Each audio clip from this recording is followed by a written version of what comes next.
Aoyama, men lige nu er jeg nødt til at gøre noget, som du ikke helt vil kunne forstå. Hvad? Vil det sige, at du ikke har fortalt ham om os? Det er dig.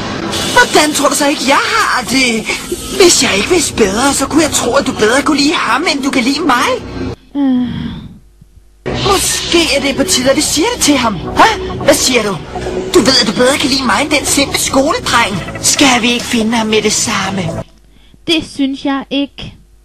Du kan godt smutte.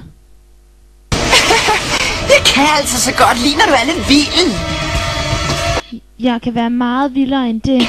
Godt, for det får du brug for, lille nis. En rumparasit? Okay, lille ven. Ind i løvehulen med dig. Se, hvor stor cyklonernes styrke er.